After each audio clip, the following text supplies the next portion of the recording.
The Industrial Extension Service at NC State University. One of my key roles there also being the director of the North Carolina Manufacturing Extension Partnership, which is a center of small and mid-sized manufacturing program out of the National Institute of Standards and Technologies, NIST. And we're happy to welcome you to the cybersecurity program here at Guilford Technical Community College. We're so pleased that they hosted this for us, and we look forward to providing some important information to you. Some of you may be aware, I have some notes here of the 2014 U.S. State of Cybersecurity, which was released in June. And as you know, one of the study's most concerning findings is that American businesses are failing to meet the cybersecurity threats posed by hackers who were victims of cyber attacks. So cyber criminals are sophisticated, secretive, highly organized. Last year alone, the FBI assisted in over 3,000 U.S. businesses who were victims of cyber attacks. So that's why large multinational companies are taking action. You may have read last week, Google announced an enterprise-wide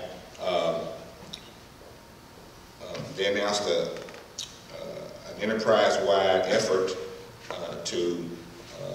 called Project Zero, which is aimed to reduce the number of people harmed in cyber attacks and develop an open access to an external database containing every bug it finds. So there's some work being done on that, and we're going to hear more about that. I would like to direct your attention as we get started to an opportunity to give us some information and some feedback on where you are in terms of cybersecurity. So I'd like for you to take out your cell phones, if you would, right now and respond to our live poll question. We want to know how your organization is prepared for a cyber attack.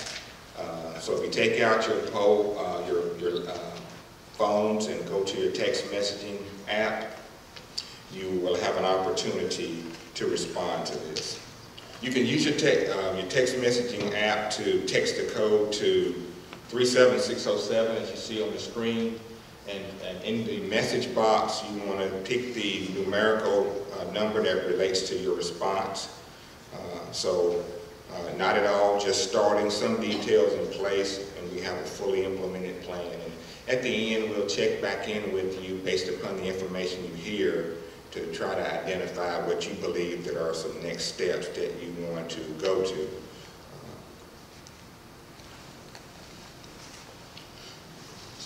So while you're doing that, some of that, I will draw some attention to some additional information. We understand, and we'll hear more about some of the work that the National Institute of Standards and Technology. They have developed a national cybersecurity network which outlines best practices and security standards that can be employed across a wide range of sectors. And so one of the framework's most critical pieces of advice is to do what we're doing today, share information with each other and collaborate on strategies and practices. NC State also recognizes the critical need to defend our state's businesses and most of our critical assets, water supplies, power generation and distribution, transportation systems, and communications network. So we want to be a part of the solution by providing opportunities for discussion and collaboration, and you're here today for that. And so we want you to enjoy this opportunity to learn from our speakers, which will be coming up shortly, from each other, and because we know that North Carolinians are can-do people, and we have much to gain to adopt from smart solutions from this present problem. So as you continue to put your information in the poll, we're going to move forward with and ask Mike Marlowe to come up and introduce our first speaker. As I said, this is the 8th Cybersecurity Framework Seminar that we've held, and it's good to be back home because our offices are in Research Triangle Park. And our first speaker, Mike Sprayberry, is the director of the North Carolina Emergency Management Agency. We're working with emergency management as a partner to find common areas that we can work together on this important cybersecurity initiative that we've undertaken with the White House and NIST. So with that, let me introduce Mike to you. Thanks, Michael.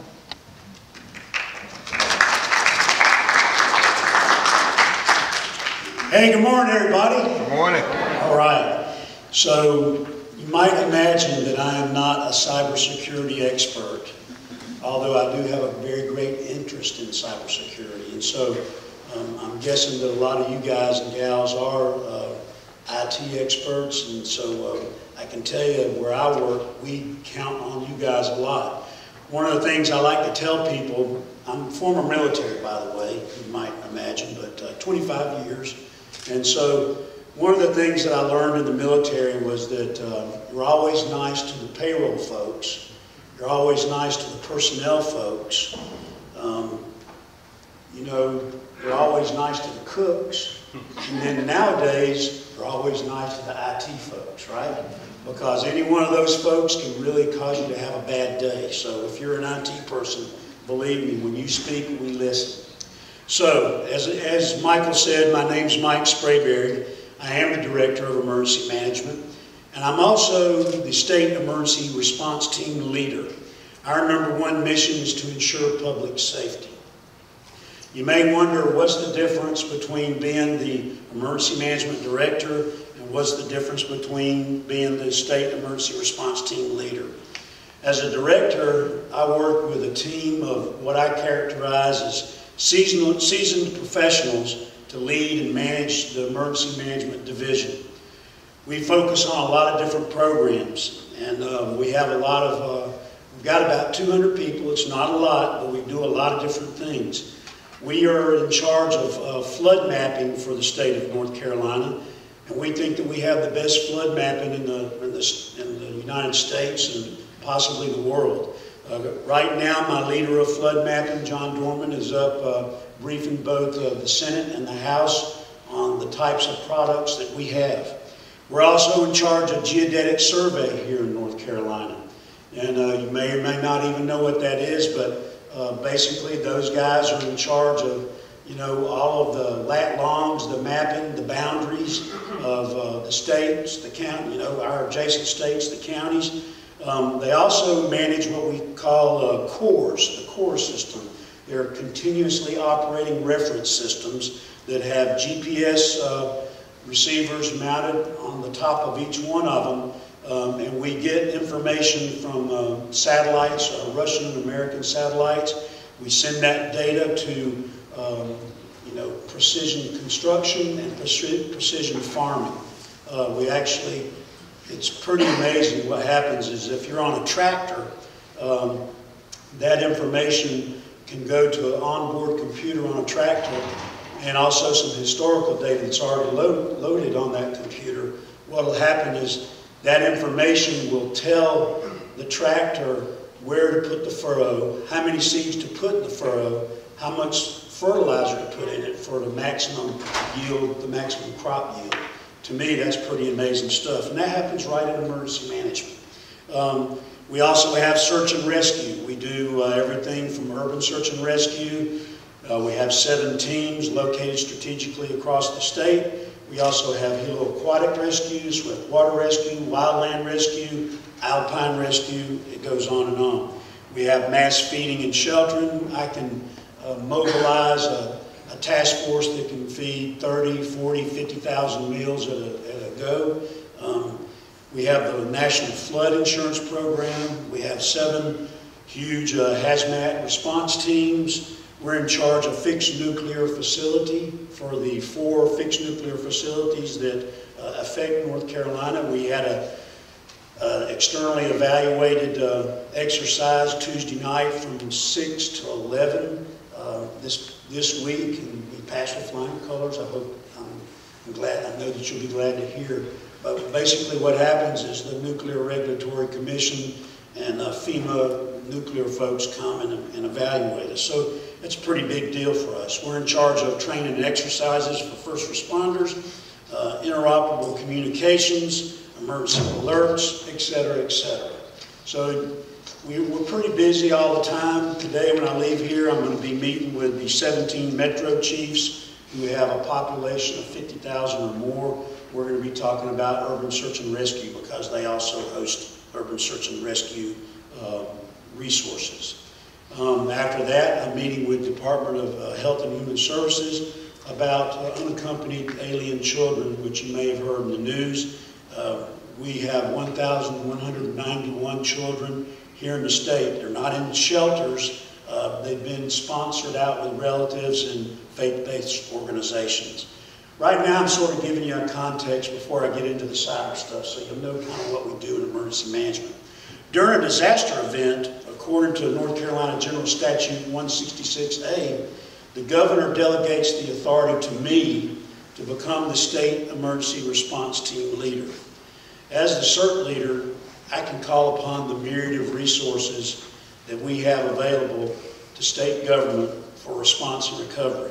In other words, I can reach out to Health and Human Services, Public Health, Radiation Protection, the Office of Information Technology Services. I can reach out to them and tell them that I need your help to respond to this issue. This also provides us with the authority to work with volunteer organizations, counties and the federal government to provide assets. I want to tell y'all something, and you probably don't even know about it, but our volunteer agencies here in North Carolina, they're the best volunteer agencies in the nation, I guarantee you.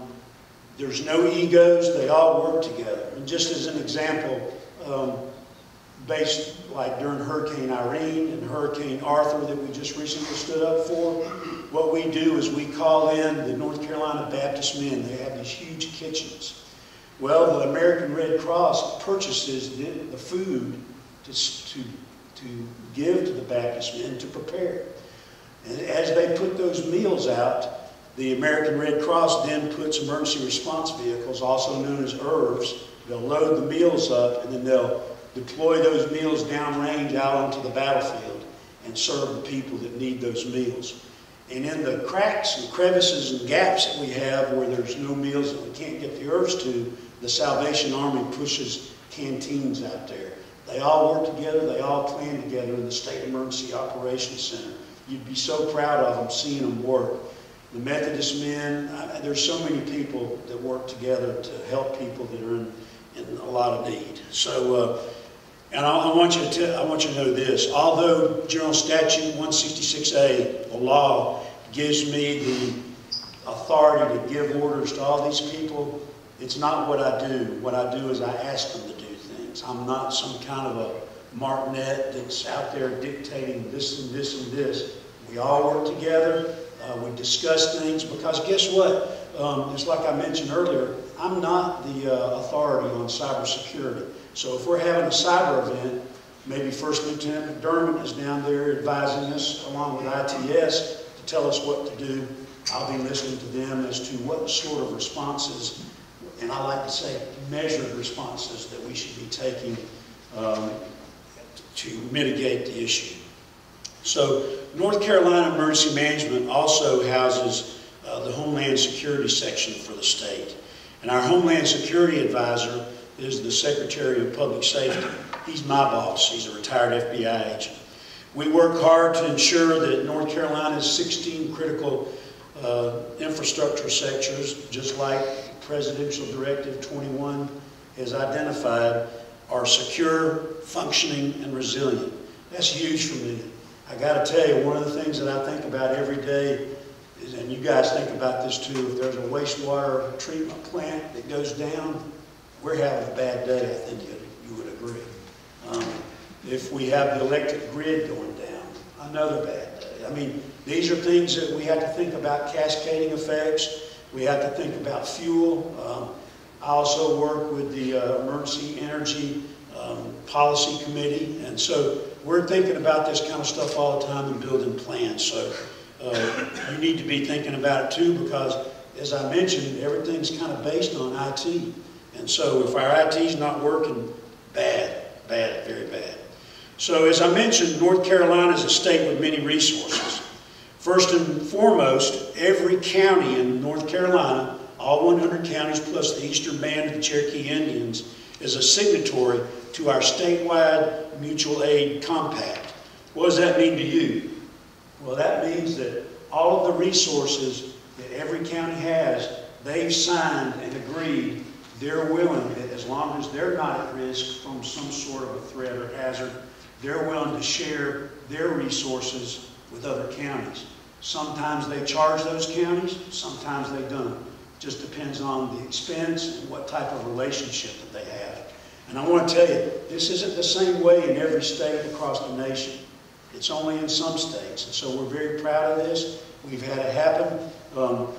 I will tell you that, for instance, y'all remember during Hurricane, you may not remember, during Hurricane Arthur, we evacuated Ocracoke, we evacuated Harris. And so what we did is we were able to use mutual aid. We took emergency management folks from the county level and we put them out there on the island to help Hyde County and Dare County execute their mission.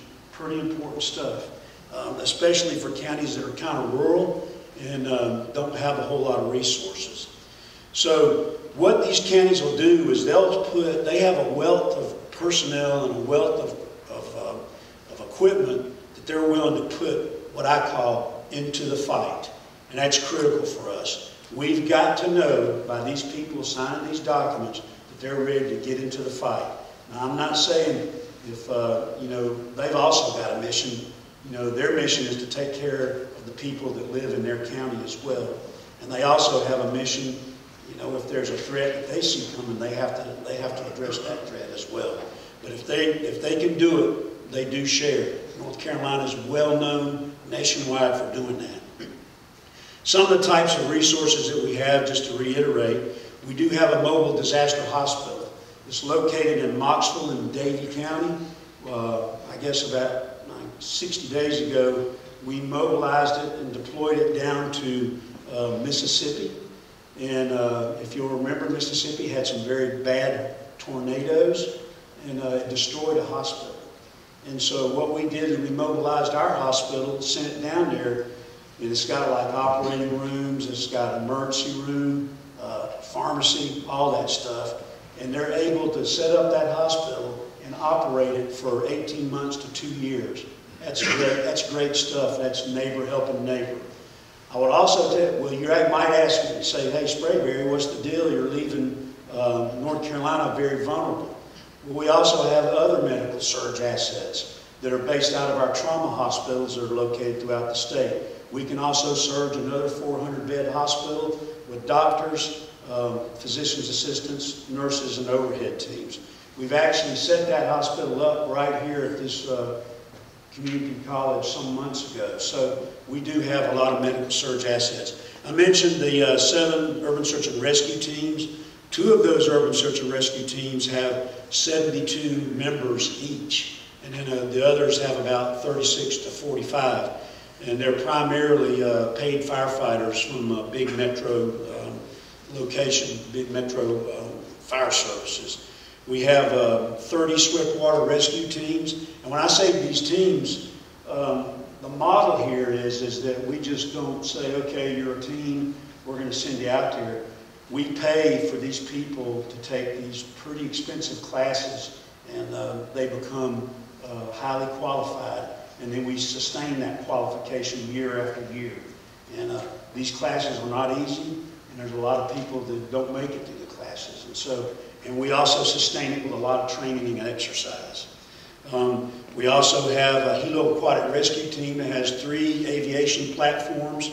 One that has Black Hawks out of Salisbury, one that has a Lakota, has Lakotas out of Marshville, North Carolina, and then those are 2 National Guard platforms. And then we also have a Bell 407 State Highway Patrol. The rescue technicians are volunteers from like EMSs, fire service, things like that. And then we use emergency management folks from my agency to serve as overhead teams to manage the aircraft in the air, do their planning for them, do their fueling, tell them where to land, things like that.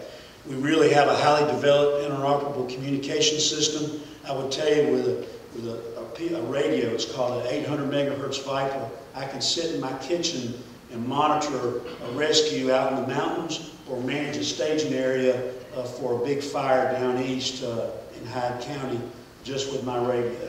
And it's called the Viper system. It's outstanding. And then, of course, we also have the capability to reach back to our volunteer partners for mass feeding and mass shelter. One thing I will tell you, we're not perfect and we don't have everything we want. We're always working hard to build more capability, to build more surge, and to maintain the things that we have.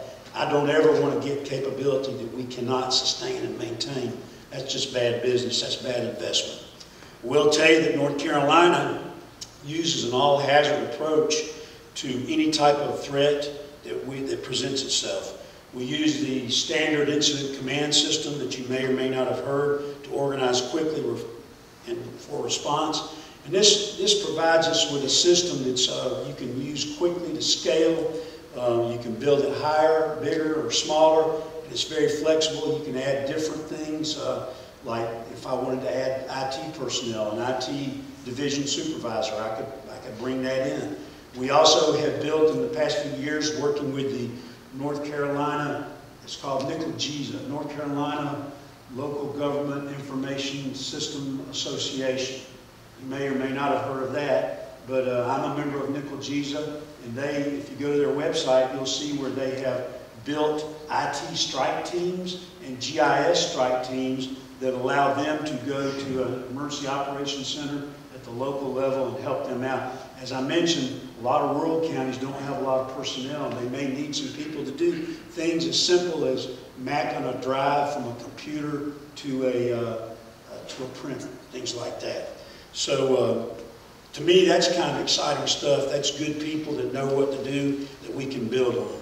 The most common threats in North Carolina are natural, things like hurricanes. You know that Arthur was the earliest landfalling hurricane in North Carolina since records began being kept in 1851. Tornadoes, we've had tornadoes this year. We've had flooding this year. We've had severe weather. We've had landslides already, snow and ice storms, you heard about that. We also have hazardous materials. You know, North Carolina is the third largest state for storage of hazardous materials in the nation. We're only behind Texas and Louisiana. We also have I guess it's 2,000 high hazard and intermediate hazard dams in North Carolina. We also have had active shooters. We're currently working on an active shooter plan. We're soon going to be working with local government to have a solid plan for any events that happen at a hydraulic fracturing site. And so North Carolina, they just passed a law called the Energy Modernization Act, where North Carolina Emergency Management is required to store all of the chemical data in our data center, which is, you know, it's proprietary, and it's a misdemeanor if you let it go out. But what we have to do is store it in our data centers, and if a first responder is responding to that site where they're doing fracking, it's our responsibility to give that information to the first responders, like a fire chief or EMS. So we're responsible for proactively planning for the response of all the hazards and many others. The details are maintained in our emergency operations plan, and remarkably, since we use the incident command system, many of our actions are the same no matter what threat we're attempting to mitigate. So, for instance, I'm beginning to segue, Michael, into cyber a little bit here, I know, okay? For when we activated to respond to the H1N1 pandemic in 2009, we brought in selected state agencies to the Emergency Operations Center. So I served as the CERT leader, and as the Director of Public Health, that doctor served as my lead technical advisor. Makes sense, right? I'm not the doctor. I don't know about pandemics. I mean, I know overarching about pandemics. So Dr. Engel, who was the Division Director of Public Health at that time, he provided me with advice and let me know what type of support that he needed. It worked very well. So if we had an incident in one of our nuclear plants, what's going to happen? What do you think? It'll be the section chief of the North Carolina Radiological Protection Section. He's going to serve as my lead technical advisor. He'll tell me who needs to be evacuated, who needs to shelter in place, what do we need to do with animals, do we need to issue potassium iodide for radiation sickness, things like that. So he possesses the certain types of skill sets that we need to ensure that we're responding successfully. So now you should have a little bit of knowledge of what we do in emergency management, what the CERT does, and then kind of how we're organized when we stand up. Basically, I stand up as the CERT leader. Now I've got a lead technical advisor. So if we have a cyber attack or a cyber threat to the state of North Carolina, the state chief information officer at the Office of Information and Technology Services, Chris Estes, he's a good friend of mine, he would serve as my lead technical advisor, or he would delegate that to someone in his agency. So you go into the state EOC, I'm sitting in my command room, I'm going to have somebody from ITS and maybe whoever else Chris says I need to have. Maybe it's going to be an IT cell with me to help me address the types of things. So Chris and I have discussed what types of protocols we're going to need to address the cyber threat. I can tell you we've made some significant progress. We've still got a lot of work to do. Wouldn't you say so, Josh? Absolutely. Roger that. So as the CERT leader, I've got a couple of pretty large concerns regarding cyber. Number one, our response and situational awareness capability is based on a software package called WebEOC. Okay? I can tell you right now, if WebEOC goes kaput, I'm in trouble. Okay? Now, I'm not going to sit here and tell you that I have not developed a contingency plan. I have, you know, but it's based on radio, which is not very fast, and it doesn't document like you want it to. And so I need to have something that documents, that has visibility for the team. Radios, I mean, you're going way back. And so, but I will tell you, back during Hurricane Irene, what happened is the storm hit in the northeastern North Carolina and knocked out their web-based tool, and knocked out their 800 megahertz. So what we did is we dropped back to our tertiary way that we do business, which is AUXCOM, or otherwise known as high-frequency ham radio. We've got some really good ham radio operators, and so resource requests were coming in that way, as well as situational awareness. Slower, but still effective. You got to build these plans. So, you also know that our telephone system is voice over IP. We believe that's also vulnerable as well. And so, we think that we've done a lot of work. We think it's well protected. But I'll say but, and it's a big but. What happens if someone who intends us harm engages in a cyber attack while we're in while we're in the middle of a response? Just imagine. Maybe they're doing a low-grade attack while we're in the response, so that it's really barely discernible to my guys. They don't really see it. They're thinking maybe it's the number of users on WebEOC that's causing it to slow down or something. So it's a low-level attack. It's difficult to detect, particularly when the state emergency operations centers are fully activated and engaged.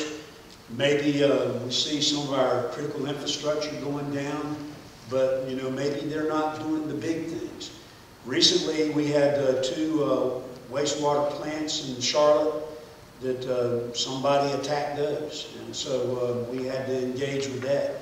But I'm telling you, that's one of my worst fears, is that we're in a response, and then, you know, I know people call them bad actors. A bad actor gets involved and starts attacking our critical infrastructure in the IT sector or whatever, and it becomes a huge issue for us. It's difficult at best when you're in the response mode. And what it would do is it would impede our ability to respond. It would also shape the confidence of our citizens and our elected officials. You say, you know, well, that's not such a big deal. I mean, we don't care who's getting elected or whatever. I'm telling you, when we are engaged in a disaster response, that's the last time you want anybody. You want your elected officials front and center so they can deliver the right message to people, and that's public safety. And so we don't want panic created among our residents. So that's huge for me. I can tell you, I think about that a lot. So, in order to be better prepared for a cyber attack scenario such as this, we've entered into a memorandum of understanding with the State Office of Information Technology Services and our great partners, the North Carolina National Guard. This MOU provides a formal tool for state agencies.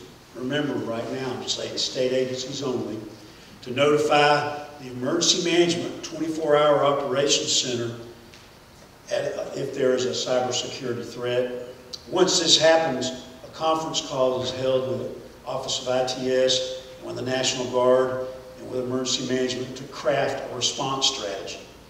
The strategy is going to be based on the functions as outlined by the National Institute of Standards and Technology, NIST. We've got a guest here to talk to that later, which are identify, protect, detect, respond, and recover.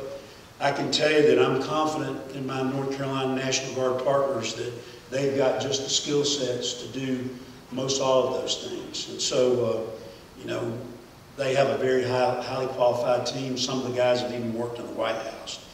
All of these specialty skill sets, you'll hear more about them later, are huge for us.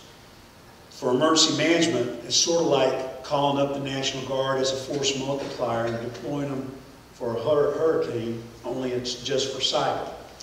We can also deploy these cyber assets on a more methodical basis just by calling them on a daily.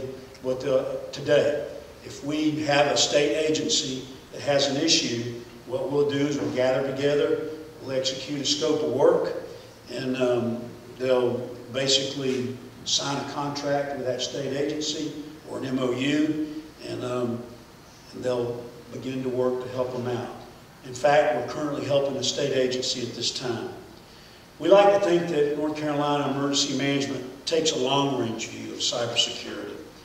While we know that our cyber MOU only covers down on state government, we believe that our Commander-in-Chief, the Governor, during a declared state of emergency, could possibly deploy cyber response units for the private sector if they requested it, and if it was required, and if it was necessary. We call that the cyber Armageddon.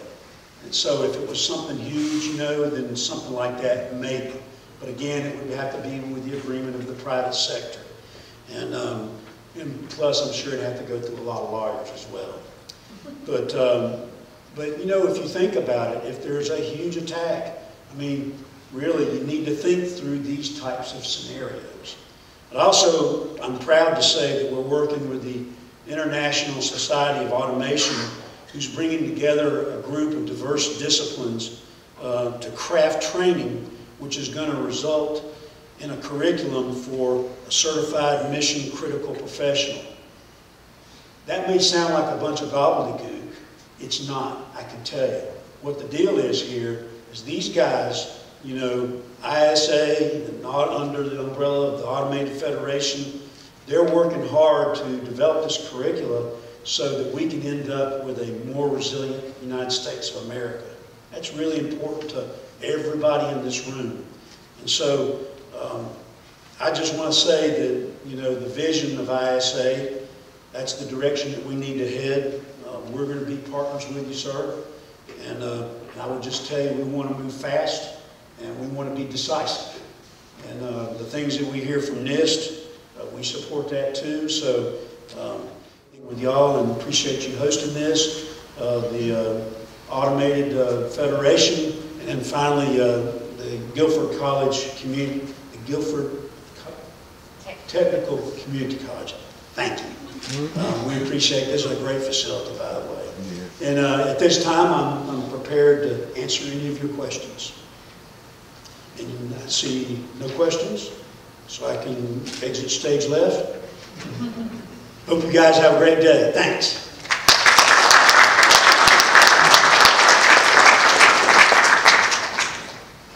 I was remiss when I started this to ask, I do have one rule for today, and that is with this seminar that we're conducting, is we want this to be interactive. So the speakers that are are going to be talking to you this morning about the President's executive order and the cybersecurity framework and the resources that backs up the framework.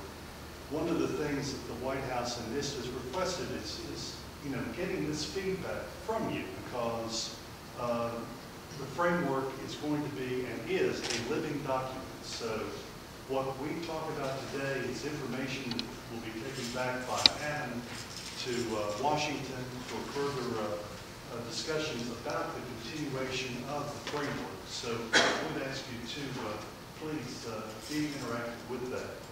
Again, we have Adam Sedgwick, who is the Senior Policy Advisor for NIST, that will be talking with you this morning, not only about the President's executive order, but getting into the details of the framework. So, thanks, Mike. So I have a few slides that I'll work through, but just to echo Mike's point, I think what you'll see in the presentation is just how important it is for us to get that feedback. So hope that we have a good dialogue about this topic, about cybersecurity generally, about what your organizations do and what your concerns are. And certainly we can answer any questions about this effort, what it's all about, and why we're here. I thought I would start with just a few words about what NIST is. I think when people think about cybersecurity, they expect to see emergency management representatives or the FBI or security agencies, so they always wonder, oftentimes they'll wonder, what is NIST and what is their role? And so a good way to think about NIST overall is that, and to Mike's point on gobbledygook, I'm going to try to stray away as much as I can, but try to keep me honest. So if you hear a lot of, if you hear those things, if I'm using acronyms that don't make sense, please keep me honest and raise your hand and ask me to explain. A good way to think about NIST, though, is that it is the technical arm of the Department of Commerce. Another way to think about it is that we are industry's laboratory. And overall, an interesting thing about our mission is that everything is supposed to be designed around measurement. And so our role is to coordinate that system of standards, measurement. And a lot of that is leveraging the work that's going on with industry. So industry will often come together to develop standards on thousands, if not tens of thousands of topics. And generally what we have found is that relying on those widely accepted standards, that's how you really create strong competitive markets, where it's all about market need, and the combination of price, quality, performance, and value to consumers means that it's going to be used and diffused more widely throughout industry. So thinking at its most basic level, some of the standards that we maintain are around things that you deal with every day. They're around weights and time.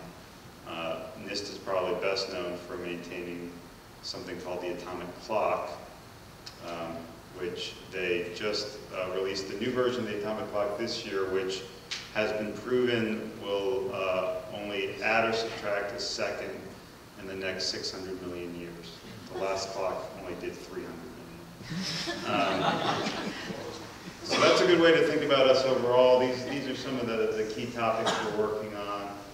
Some of my colleagues work on advanced communications.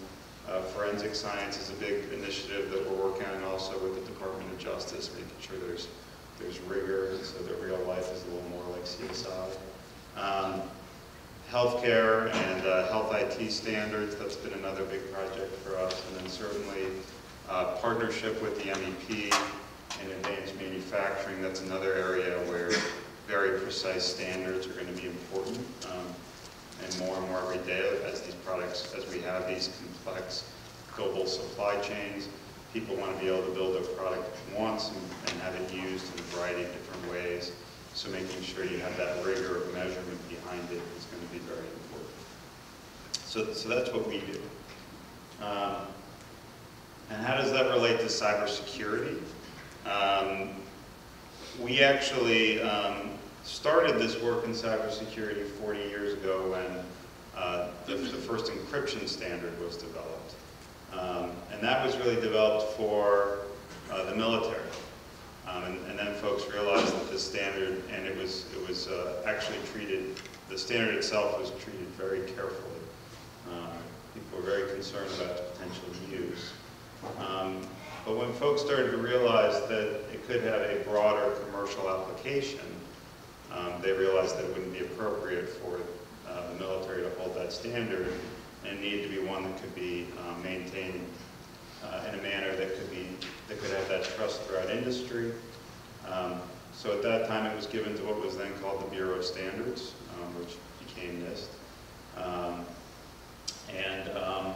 The use of and the wide diffusion of that standard is what actually has allowed us to have a lot of technology that we have today. It was started to be used throughout the financial sector, and it led to ATMs, and it continues to be the root of trust throughout the internet. And then beyond that, the other reason why we're known is that is our responsibility in developing standards for federal information systems. So we have a responsibility under the Federal Information Security and Management Act to develop these standards and guidelines. It's something that we do collaboratively with industry to make sure that all of the federal government, and that's $79 billion that we spend a year on information technology, can rely on commercial off-the-shelf products instead of the government building government technologies, government products that can't scale and end up wasting a lot of money. So we develop these standards and guidelines. They apply to the Department of Defense. They apply to the Department of Treasury. They also apply to the Morris K. Udall Scholarship Fund, the American Building Monuments. So large and small, they follow these standards and guidelines. And because we develop them collaboratively with industry, they have, and they're freely available, they're also used widely throughout industry and widely throughout the world. So that's really what brought us into this discussion about cybersecurity and the way we see our role overall in both supporting industry, but also supporting the federal government and state and local. And so that brings us to the executive order that is really the focus of our discussion today and what led us here. We'd actually talked about showing a little clip from the president when he made the announcement at the State of the Union last year. But that's really where the work emanates from. At the time, the president found that the threat to critical infrastructure was severe, a systemic challenge, and one of the gravest national security dangers that the United States faces. So to move beyond the jargon a little bit, what do we mean by critical infrastructure? Basically, we mean the systems and assets that the economic and national security of the country rely upon. So one of the challenges that we've had is understanding that a lot of that is owned by industry. So how do we make sure that industry is doing things that can support economic and national security? And so that's been a policy challenge. Mike talked about it a little bit. And certainly it's been a challenge when we think about cybersecurity as well. And that's been the focus of the executive order. And I have to go back to this policy statement that was made in the executive order because I think it's an important point. That really, we're not looking just for security's sake. We realize that there's going to be trade-offs. That's why we talk about risk management generally. And really what's important to us is to maintain that cyber environment that encourages efficiency, innovation, and economic prosperity at the same time that we're making sure that our systems are resilient and strong. And so our tasking was to create something called the Cybersecurity Framework. I think the other piece that was in the executive order was thinking about how do we share information better. Again, what Mike was talking about with working together in the community. One thing that was very important for us is to think about how do we make sure that those organizations within the critical infrastructure have the information they need to better protect protect themselves. So that's been a lot of the work that's been going on with the Department of Homeland Security and the White House and others. But our responsibility was a little different. It was, there was this core question on how do we help organizations improve their cybersecurity practices. So these words come directly from the executive order, but in my quest to get away from jargon, I'm going to simplify it into really three things.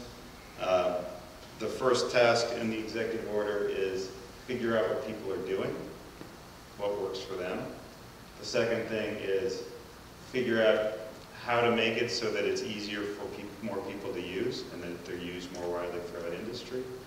And then the third thing is where are those gap areas where there aren't best practices, where there aren't standards, and where are the problems that we all need to focus on together. But at the end of the day, taken together, what the framework is really guidance for organizations that any organization can use to build a strong cybersecurity program. And because of that balance that's in the President's executive order, we really are talking about this as a problem that's similar to safety that needs to be managed. It's not something that will go away. It needs to be about really building that strong immune system and not thinking that this is something that we can do that will just eliminate all disease. So those are the tenets, and that's really what the framework is and trying to achieve. And when we talk about critical infrastructure, we talk about a variety of these different sectors. The Department of Homeland Security talks about it in terms of 16 different sectors. So the water sector, transportation sector, telecommunications sector, financial sector. But going back to the poll, I think we saw in that informal poll that there were a lot of folks that hadn't begun a cybersecurity program. There were a few folks that said that they had a full cybersecurity program, and then there were a lot of folks in the middle. So that was another challenge, realizing that critical infrastructure is going to involve folks that have been doing this for a long time and are very comfortable with what they're doing, but it's also going to involve folks that haven't really thought about this before. So how do we make something that can apply to those diverse organizations? Also realizing that there are going to be some real big different business drivers in these organizations. Our critical infrastructure will comprise of a small regional utility that delivers critical services to an area.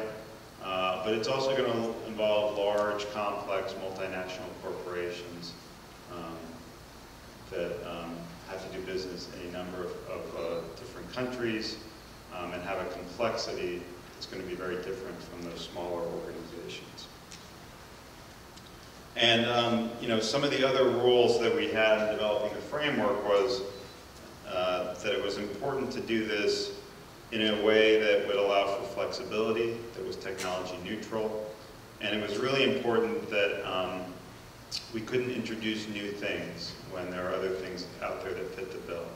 In other words, this was really an effort to assess where the market was, leverage the existing standards that were out there and build on top of it instead of suggesting that organizations do something new. And one thing that came very early on in the discussion with our stakeholders was this concept that it was very important for this to be something that was meaningful to senior executives within an organization. So another good way to think about this is we really need to move on from people thinking about this as just an IT problem. It's really much broader than that, and part of the effort of the framework is to really develop tools so senior executives within an organization can consider how to use a framework, can consider what they need to do, for building that cybersecurity program, and then to really build it into the life cycle of those organizations. So it's not an add-on, but it's built in. And I'll say that this is something that we heard from our stakeholders. The way that we developed the framework was largely through sessions like this, and that's one of the reasons why the feedback is so important. when the President made the statement and at the State of the Union and issued his executive order, his tasking to the agency, we made it clear that we saw our role as one of conveners and one of providing technical expertise, but really it needed to be based on what those organizations comprised of the critical infrastructure, what they were doing and what their needs were. So the process that we put in place with the year that we had to develop the framework was to have that really robust engagement with industry. And we did it by having 5 workshops throughout the country, including one in November at NC State, where we really brought people in, we asked them what their needs were, we asked them how would this be a useful tool for them. And that's really the foundation of the framework. It's not something that NIST developed in a vacuum or federal partners did. But really something that reflects that collaboration. And so I'm going to talk a little bit about what the framework actually is, so people have an understanding.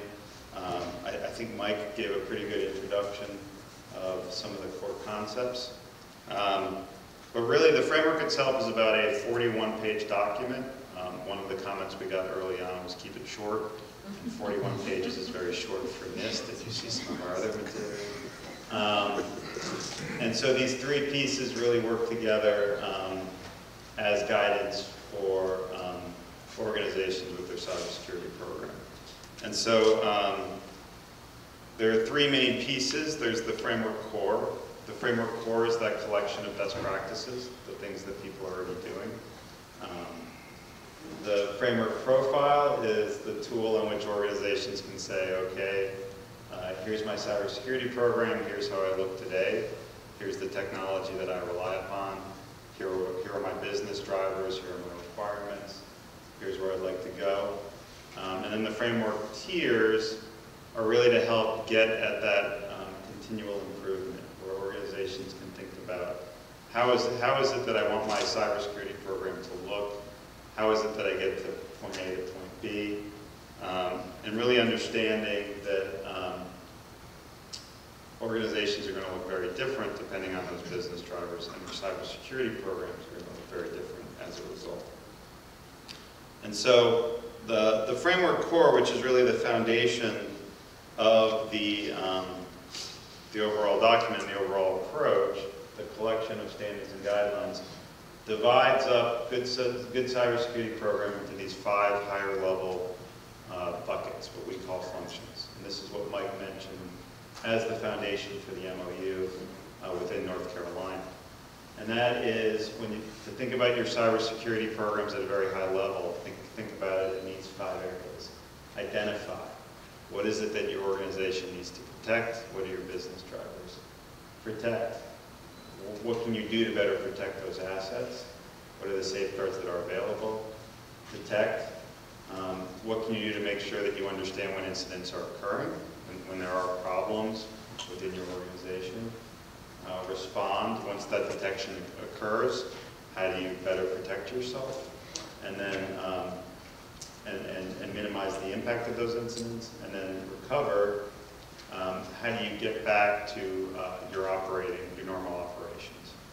And I'll say what's different, and I think what's an important point, and I'm glad we have emergency management in the room, is I think too often, particularly in cybersecurity, people get through the first 2 and then they sort of stop. Perhaps the 3rd, because there's still in many a concept that this is something that can be bought, that can be solved. You just need to have the right technology in place, and you can stop anything from ever occurring. So part of what we're trying to do is that education that you really need to prepare for incidents that a lot of security professionals say that have all these damning statistics about the number of incidents and number of organizations that have been hacked. So overall, it's not just about building those walls or those moats, but really thinking about if an incident were to occur, how does your organization respond? And so with those really higher level categories, we realized that this might not be enough for a lot of organizations to say, okay, I understand conceptually what you're talking about, but how do I take those concepts and then build my cybersecurity program? Where is the additional detail? And that's kind of where the rest of the framework core comes in. I don't expect people to actually read this, but this is something that comes directly from the document.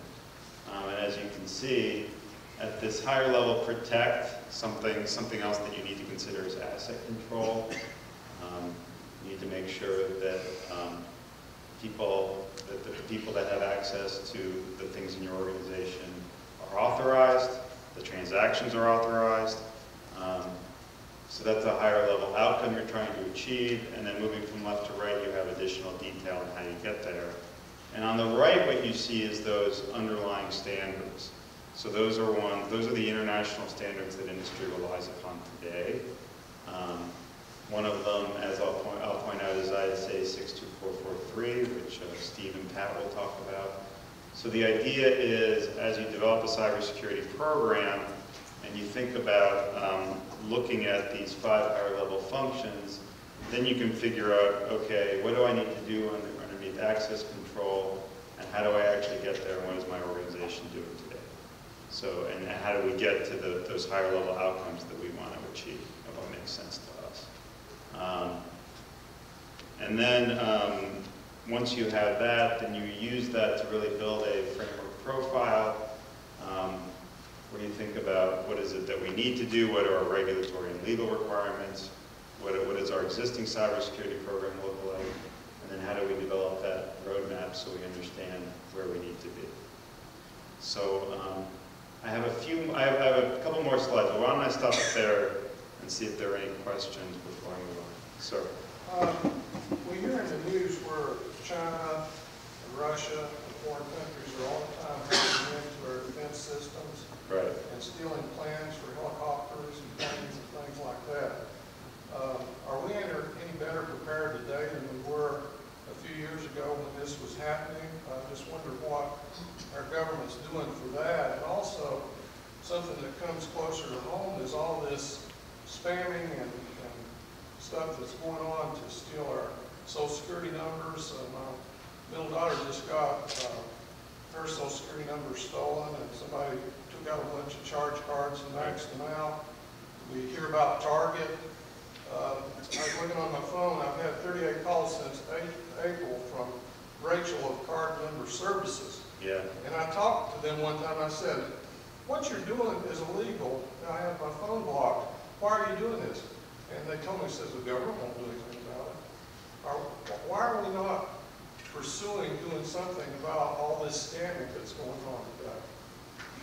Okay, so let me start with the first question about foreign adversaries. So certainly that is one of the concerns that led to the executive order in terms of the national security risk and the ability of our adversaries to access critical infrastructure. And so this is part of a larger initiative that the administration, and this goes back to past administrations too, have been thinking about in terms of remedying that problem. So there's going to have to be a number of things that have to be done. This is about organizations themselves, right? So looking at some of these reports that come out, we need to do things to raise the ability of organizations to better protect themselves. So for example, one of the big data breach reports that come out every year is the Verizon data breach report, another one is Samantha. In those reports, more organizations are informed about incidents. They're informed that they've been hacked by third parties. In other words, organizations a lot of organizations can't even detect when an incident occurs until the FBI knocks on the door, or another third-party organization. So we may not even have a good enough understanding of how bad the problem is, because we need organizations themselves to do more, and to develop that capacity to better protect themselves, and also to better detect when an incident is occurring so they can share that information with law enforcement, with the emergency managers. Other things that other parts of the federal government are doing, consistent with their missions, are trying to get at these larger issues. For example, earlier this year, the Department of Justice issued indictments against Chinese military officials about things they had done with stealing intellectual property from U.S. corporations. So that's something that they're very mindful of and trying to raise the cost on the attackers while we also work on having companies better protect themselves. That also goes to the thought of better information sharing. So we need to develop the rigor so that companies can share information with each other when these incidents are occurring. They can share information with the government when it's relevant to the government's mission of protecting critical infrastructure. And a lot of our focus has been making sure that information is being shared from the government out to industries so they understand the risks and the threats and the vulnerabilities. So again, they can better protect themselves. So that's on one end. On the other end, I think you talked about general fraud. Just every day, it seems Right. like I get a call or something. Yeah, and that's certainly something that we're seeing quite a bit about, and something that needs to raise the awareness. I think one of the challenging things is because of the complexity of the system, because of where your data and your information might flow, it's become sufficiently complex that it makes it easier, that there are more targets. It's a target-rich environment for a lot of the bad guys, whether they be foreign nationals or just criminals. So another thing that I think that is happening as a result of some of those mega breaches is that everyone throughout that chain needs to think about how to better protect themselves and develop the rigor in which to do that. On the more criminal side, thinking about how do we go after those hackers, and they're building up the capacity to do that as well. So I think there's a number of different things that have to happen. In organizations, big or small, have to figure out how to better protect themselves. There has to be more work with consumer awareness, so all of us as individuals with our personal life know the things that we have to do. And then we also have to work on the law enforcement and the diplomatic side to stop these incidents occurring, whether they be criminal or international. Sir? Do you think that we'll see more communication from government agencies around certain, I guess, potential attacks against certain sectors? So, like, for example, earlier this year, there was a lot of healthcare physicians whose tax record ring attacks returned for fraudulently filed. We had a number of physicians at our organization that experienced that. When we spoke with IRS investigators, they said there was an internal memo that went out to their teams about we're going to see an increase in this. The communication to organizations, or even like the AMA or things like that, would be really helpful. Right. I think for us to have a heads up, but after the fact, obviously, it's kind of less useful. Thanks, guys. Give the heads up to people. But I'm just curious, do you think that that's something that we'll see more of, more collaboration, or at least, I guess, notice? Yeah, I think absolutely. So I think it's going to happen in a couple of different ways. I mean, so I think one challenge the government has is sharing information in a timely way that's consistent with their processes is often difficult, especially when you get to things, to information that may be classified, and there may be a pretty good reason for it to be classified. And so that's part of the rigor that's been happening.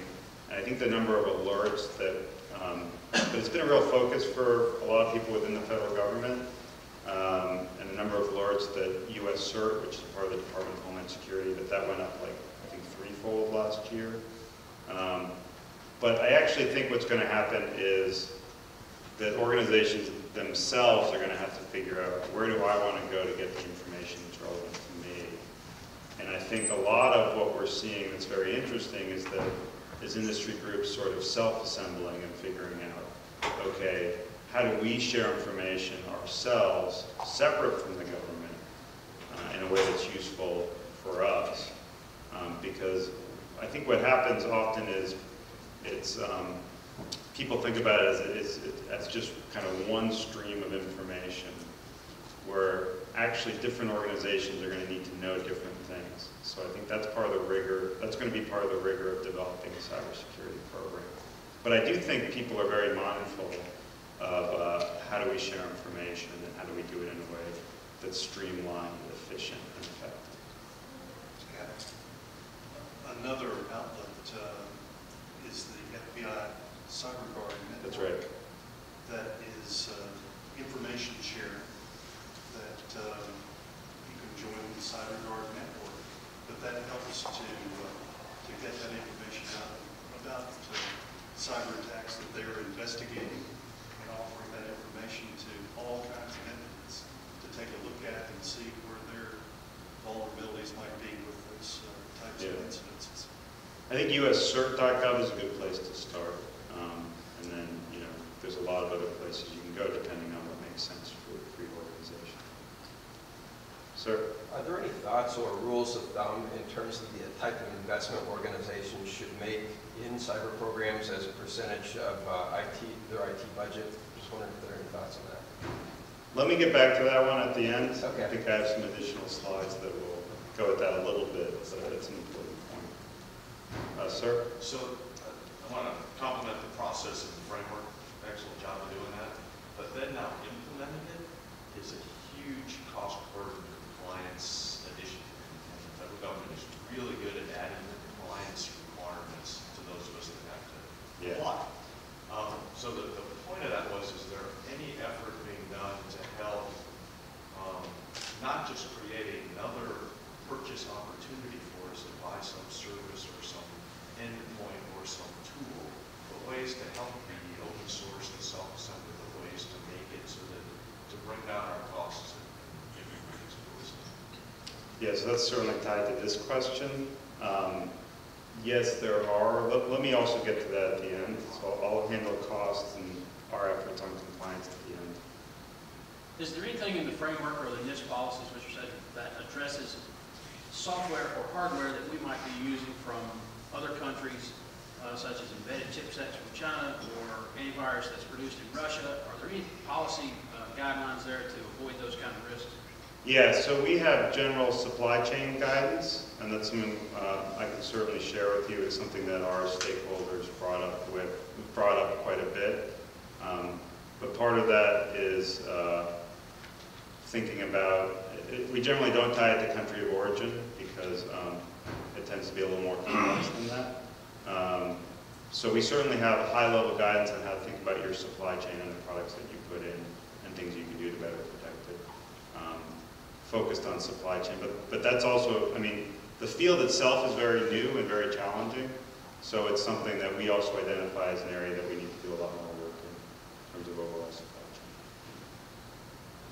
So let me move on just a little bit to talk about, let me go through the rest of the slides and I'll get to certainly the cost and compliance question. The last piece of the framework, and one that we talk about quite a bit, is this idea of tiers.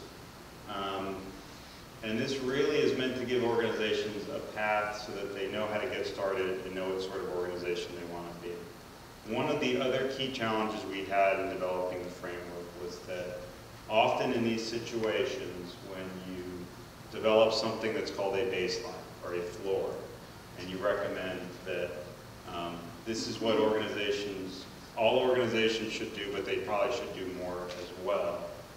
What we learned is that floor can often become the ceiling, where then it becomes prohibitively difficult for organizations to say, no, I want to go beyond that set of practices.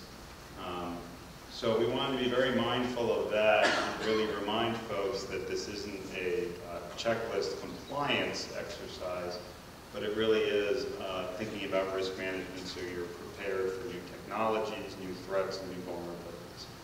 The other thing that we wanted to understand or talk about was understanding that organizations within the critical infrastructure are going to have very different business needs and are going to develop their cybersecurity program differently. Certainly, every organization in the country could strive to be what we call Tier 4, which is truly adaptive. But for a lot of organizations, that's going to be a waste of money. You can go out and spend a lot of money and hire really smart people to help you better protect your small business, your pizza shop, your sandwich shop. But that probably is more than you need to do and more than did in the tiers was sort of to sketch this out, how you can get started and how you can grow. If you're partial, you might just be doing a few things. You change your password every couple of days, but you don't really think about what it means for your organization. And we also talk a little bit about how, we talk about in these three different areas, both your risk management process, your external participation, and if that program is truly integrated. So it's not just something that's siloed in IT, but your senior executives and your management understands why cybersecurity is important and why and how you're protecting those underlying IT assets and how and the impact that their decisions have upon having a strong cybersecurity program. And so when we think about how to use the cybersecurity cybersecurity framework, it is understanding that different organizations are going to use it very differently because their programs look very differently. So we also talk about different ways that people are going to use it. Certainly one way that we're seeing a lot of people using it is because other approaches have been very sector specific. It has become an easy tool for organizations to communicate what their requirements are. So we're saying you may rely on these technologies, you may have these regulations, you may have these legal requirements, but as long as you're achieving these outcomes, then or you're working towards these outcomes, then you're someone I can do business with. And then part of it is also looking at tools and technologies. We think that this streamlined approach that is truly cross-sector will make it easier for people to say, I have a technology, it provides this capability. If you're using the cybersecurity framework, it will help you achieve this objective. And then I think another key piece is also an important task that we have is to make sure that we're also considering privacy and civil liberties, which is another big concern that organizations have. So we had a lot of discussion and debate about that as we were developing the framework. And what you can see in the framework is some very high-level guidance in understanding where the risks are and where the opportunities are for strengthening privacy and civil liberties when you're running a cybersecurity program. So as an example, if you don't have good data security protections, then you probably are not protecting your customers or your employees' PII. If you don't know where the data is or you don't know how the data is flowing, then you really don't have a privacy program.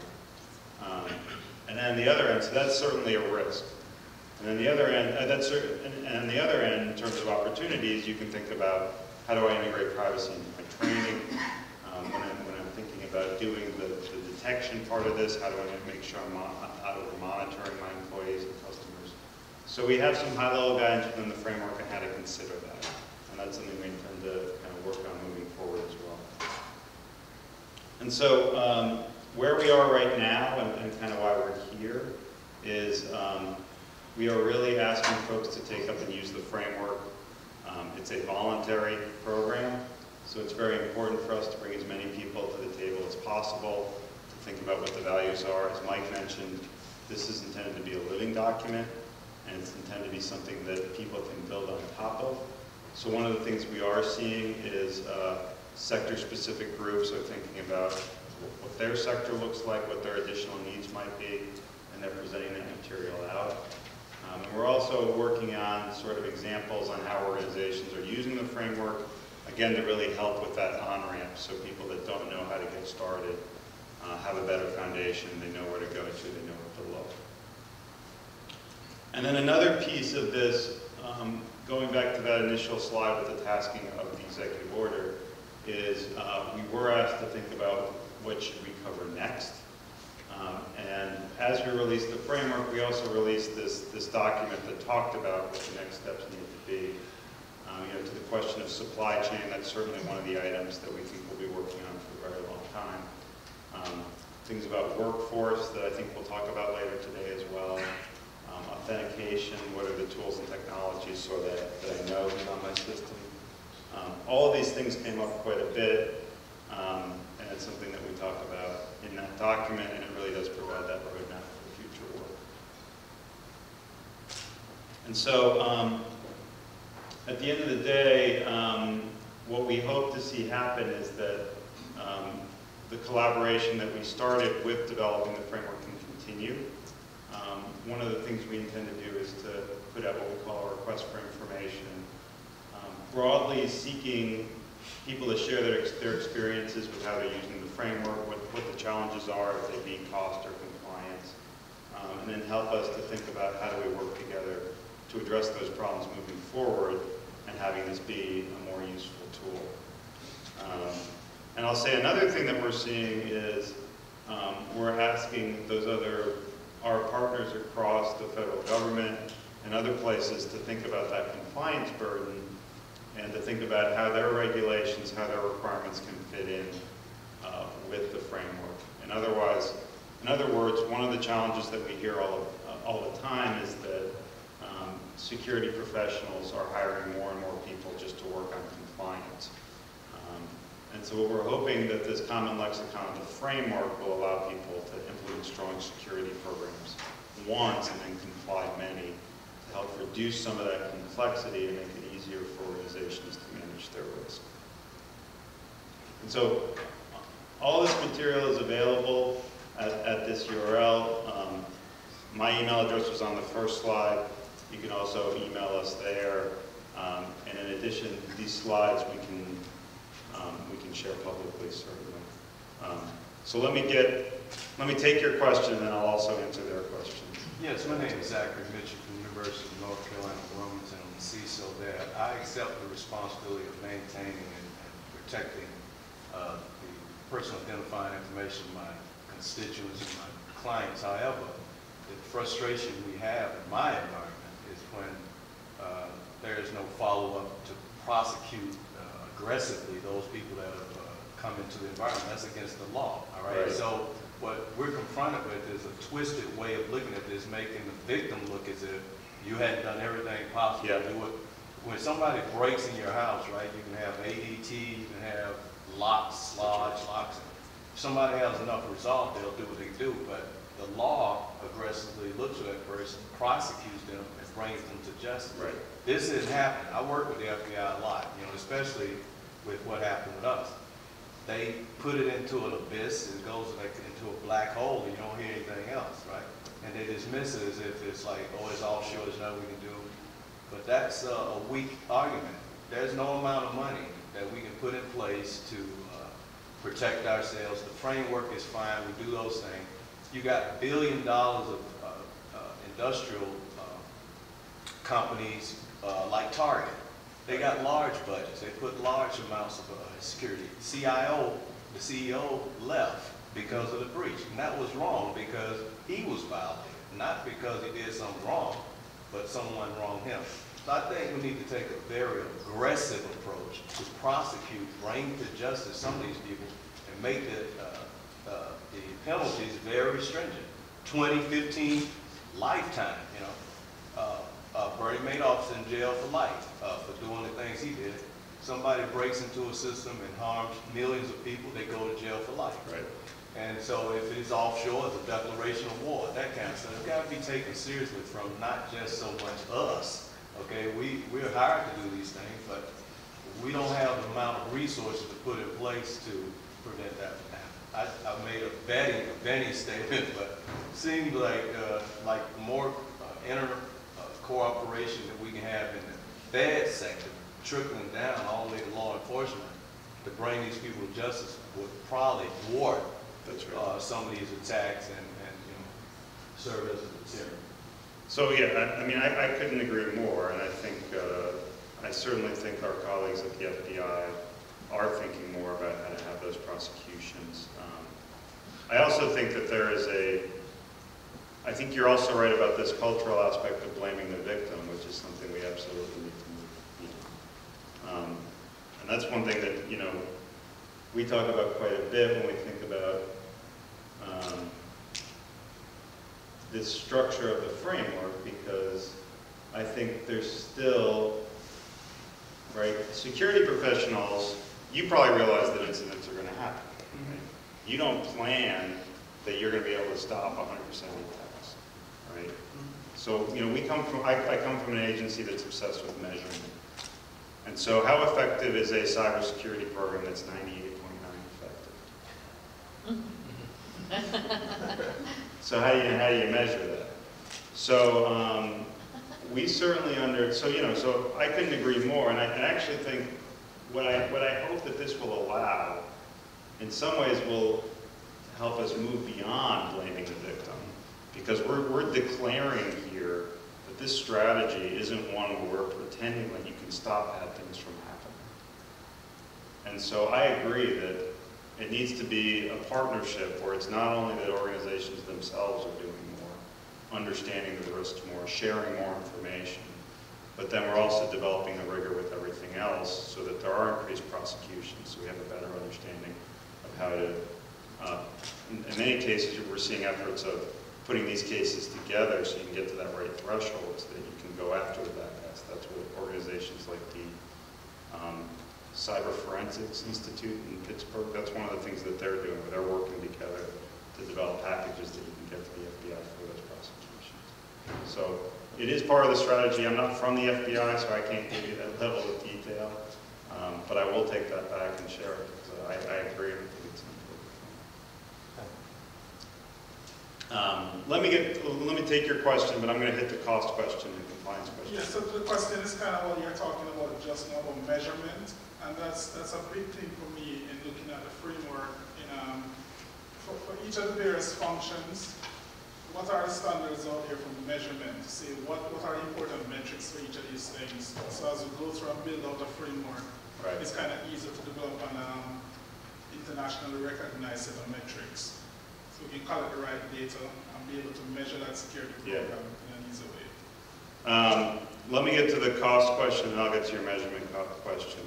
So I think the question was if there was general guidance on sort of percentage of budget that you should spend on cybersecurity. I haven't seen much. I think it really is varying depending on your industry and business needs. I've seen some higher level thoughts about that, but it really depends on sort of your overall business needs. I don't know. I don't know if others have seen things related to that. No.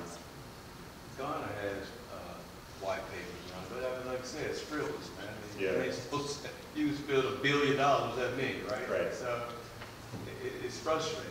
Right. You can have, I worked with skiffs when I was in the military, right? And then even at that, we got a SIPR now. Right. And we've had issues with leaks With there. that.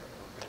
So if the federal government, with the budget it has, can't prevent or, tier it, so what's the point? Not saying being frivolous and giving up, right? Right. But simply saying, if I had so many FTEs, I put $1 million. That's not Right. good. Yeah, so I think Garner has some plans. Yeah.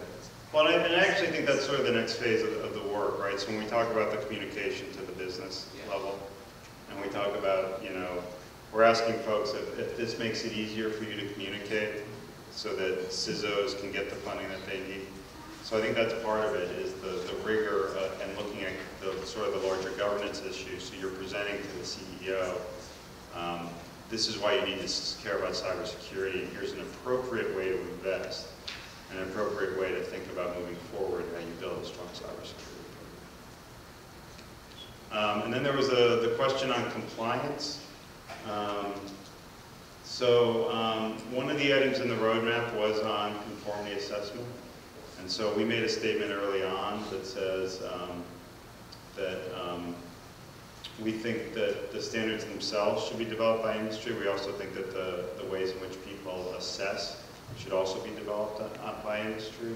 And that's one of the items on the roadmap that I think we're going to be doing a lot more work on, kind of helping to lower the cost there as well and lower the complexity. And then, there is work going on with other departments and agencies and with state and local, again, to help with the level of alignment. We're asking people to, if you have existing regulations, existing requirements relating to cybersecurity, if you can reframe those in the context of the framework, we think that'll be beneficial for organizations. So that's one of the things that we're hoping will help with that question. So to follow on with that a little bit, the open source communities and universities are very good at sharing resources, Right. working together, and doing those types of things. Other agencies have formed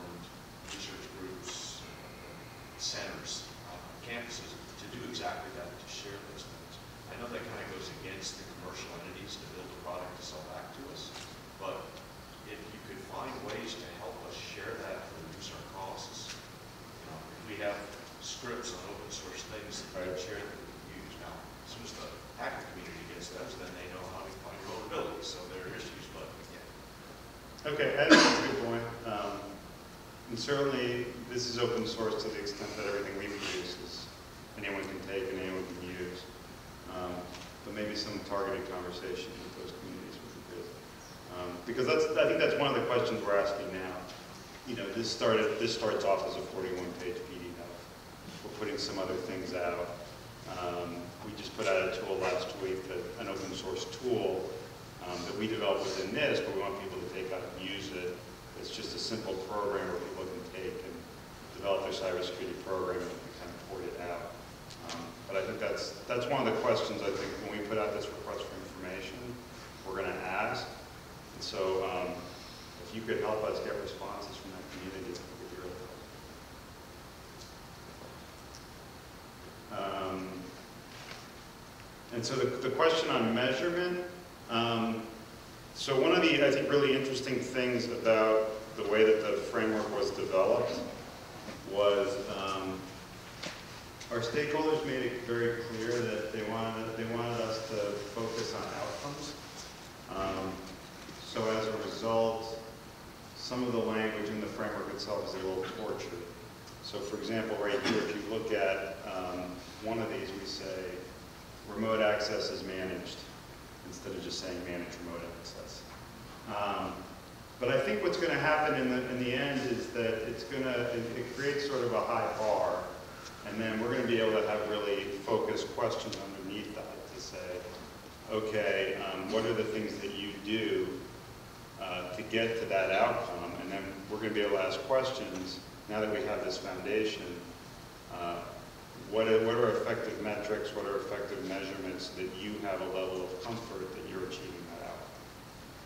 And in some of the work that we've done with, if you look at 853, and I'm sure there's something similar for 62443, we do come out with a publication that looks at, for each of those controls, what are the ways that you can measure and make sure that you're doing those effectively. So I think a lot more work to be done, but there is some initial work there. Who are the stakeholders that you mentioned? The stakeholders? So our process was completely open.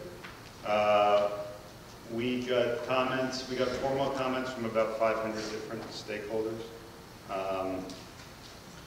For this work, so we invited everyone to the table that could participate. The workshops were all free. We did focus on the owners and operators of critical infrastructure. So we did what we could to promote it within those communities. We really wanted, those are the folks who wanted to pick up and use this, so we need to make sure that it was reflective of their needs. But we certainly also had people from the vendor community, obviously, were in the room, other government agencies, state and local, we had even some international governments in the room. So if you go to that website, you can see the people that submitted comments, and you get sort of a rough estimate of who was participating. But then, in addition to that, we had, we had roughly 500 or so people at each one of those 5 workshops. And then we did additional meetings like this and webinars, kind of wherever we could go, we would go and ask people to give us their feedback. Okay, well, with that, I'm probably over time. But thanks for having me, and I'll be around certainly if you had a question you didn't want to share with the audience. Please come find me, and really appreciate you all taking the time. Really appreciate being hosted here, and looking forward to working with all you moving forward. Thanks.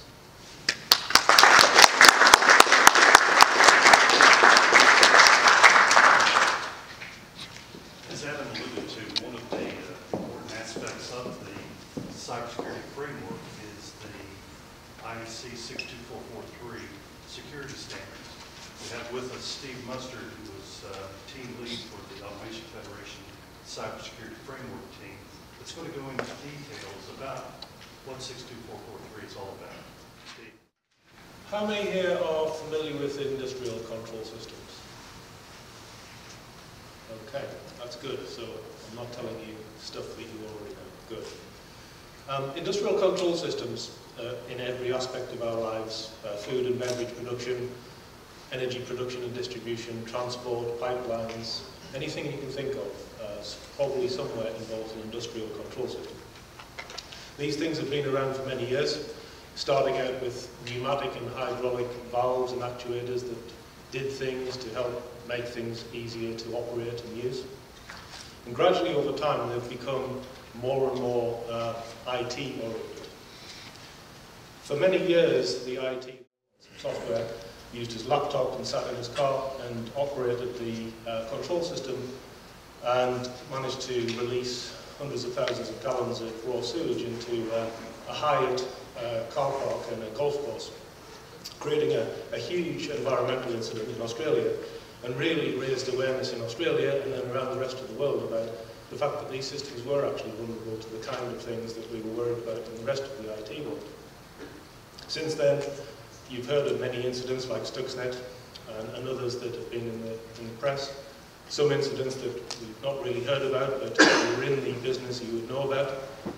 A recent survey of industrial control systems users, 67% of them said that they'd had an intrusion of some kind at least once in the past 12 months. And yet, only about a third of those feel that their cybersecurity program is adequate to protect them against those things. So hence, the work that NIST has done to introduce this framework to help bring those organisations up to at least a basic level of security in their control systems. And I should mention even the recent Target incident, which was a financial incident that we're all aware of, was actually perpetrated through an industrial control system. So we're really concerned about industrial control system security. And the ISA, the International Society of Automation, does many things, and we'll hear from Pat Gurn, the Executive Director, soon about those things. And one of the things that they do is that they're an ANSI-approved standards development organisation. So they produce a number of standards, and have done for many years, in the field of automation and industrial control.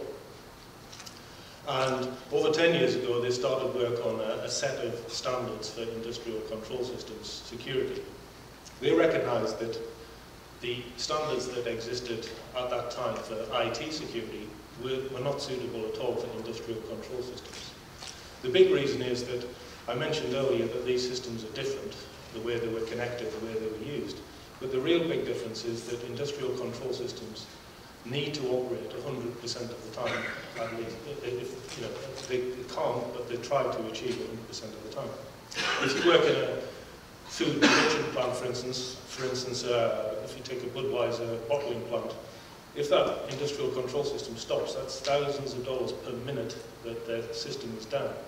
They measure their downtime in minutes per year, so they cannot accept the kind of IT approach to rebooting computers and restarting stuff because they can't afford the time that's lost. I was in Bolivia recently, and I was at a natural gas production facility. They were collecting gas from remote wells hundreds of kilometres away from the gas production facility.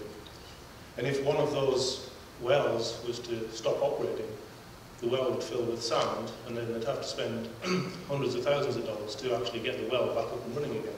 So they cannot afford the chance of those things failing. So the ISA recognised this and put a committee together called ISA 99 to produce a series of standards documents to help those who use industrial control systems provide the kind of security that was already being developed for the rest of the IT world. So the standards committee today is over 500 members. They come from all over the world. They come from all different sectors of industry, chemical, petroleum, food and beverage, etc. And not only different sectors, but they're also different types of people. They're end users who understand what they need in order to operate their facility, and the vendors in order to provide the products for those users to implement.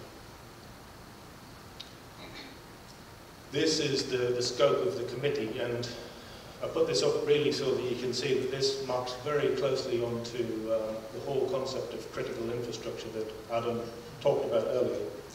As you may be aware, DHS has identified 16 critical infrastructure sectors that exist in the nation, And this is really what we talk about when we talk about the failure of critical infrastructure. Economic loss is a big thing, and we're always worried about that, but the big difference with industrial control systems is that aspect of public and employee safety and environmental protection especially.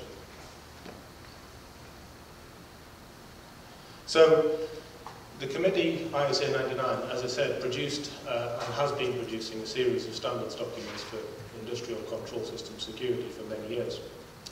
Recently, 2010, the International Electrotechnical Commission, or IEC, approved the ISA 99 standards documents to be an international standard called IEC 62443. So it's essentially the same set of documents, but now it's a full international standard. And ISA 99 committee works closely with ANSI, the American National Standards Institute, and the IEC and the ISO, which is the International Standards Organization, who produce a series of standards called 27000 for IT security, general IT security. So they work very closely with all of those committees to make sure that what they produce fits into the family of standards that exists around the world for security. ISA, as I mentioned, does a number of standards, and a lot of them very fundamental standards that are used throughout industry and industrial control. And so the committee works very closely with those members. And there's a Pat, when he talks in a moment, will talk, I know, about ISA Secure, which is something that they've been working on for several years, which is all about the compliance aspect of standards. So how do you ensure that the product you're using or the product that you develop is compliant to the 62443 standards.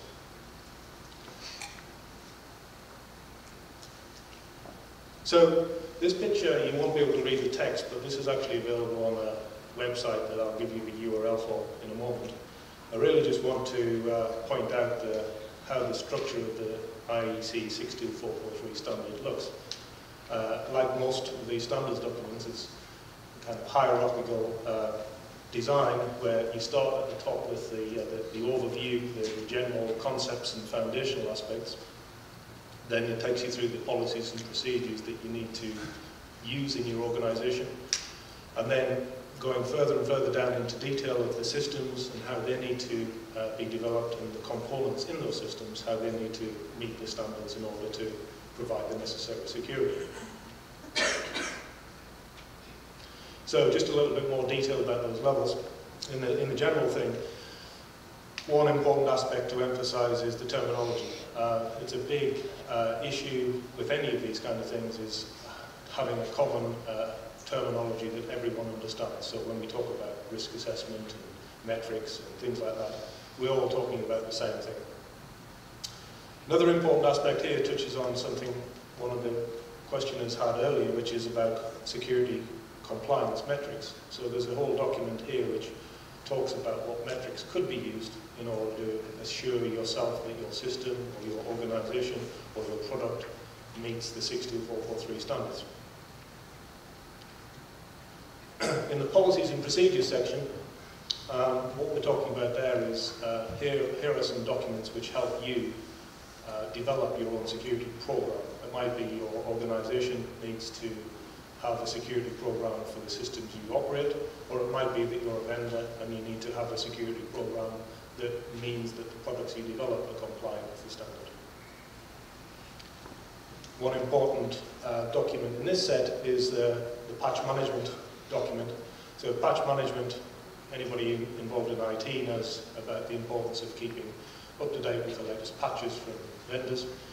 Again, that's something that has to be managed very differently in control systems because you can't just apply patches whenever they come out and hope that they work and just reboot the machine. So that document helps people understand how to do patch management in a control systems environment. Another document in this standard starts to lead into the next levels down, which is about what are the requirements for control system vendors. So if you're a user of control systems equipment, what requirements do you need to flow down to your supply chain in order to make sure that the products and services you get meet the standards in 62443. And then the final two levels I've put together here because they sit together very closely, which is the first level being at the system level. We talk there about what technologies generically are available for control systems users and vendors to deploy in order to provide the necessary security. So we talk there about firewalls and about encryption and about those sort of things at a high level, not specific products, but very generic types of products that you might use in order to provide security. It explains what type of security those products can provide so that you can understand which ones you should use in order to make your system secure. And then at the component level, what we're talking about there is, again, like the earlier documents, understanding what requirements you ought to put on vendors for the products that you purchase. So that you can be assured when you buy those products that they meet the standards that you expect for your systems. And this leads very much into the compliance aspect that I mentioned earlier, so that the idea being from both ends, from the vendor's point of view, the vendor can say that they've taken their product to the ISA and the ISA has certified it as being compliant with the standard, and also as a user we can buy those products and be assured that those products meet a standard and we can understand what that standard is. So, although there are 500 members, the committee always welcomes new members from anyone who wishes to contribute, either as an author of content, a reviewer, even just as an advocate of the standard to help promote and achieve more adoption of the standard in industry. So if you are interested in getting more involved, or if you just want to learn more about the standard, this link at the top is the link to the ISA wiki, where you can find that diagram that I showed you and more information about the individual documents. We also have a Twitter feed, and the email addresses are there for the co-chairs, Eric Cosman, who's at Dow Chemical, and Jim Gilson. Eric Cosman, he describes his job as being in the crater making business because he works for a chemical company. So he believes that if anything goes wrong in his industry, he creates a huge hole in the ground. So Charlie Robinson is the staff member. He's based in RTP here. So he's probably the best first point of contact if you're interested in getting involved or wanting more information. That's all I have to say. So if you have any questions, I'll be happy to answer. Okay. Well, again, I've obviously explained it really well, or it's not interesting at all. So, thank you for your time.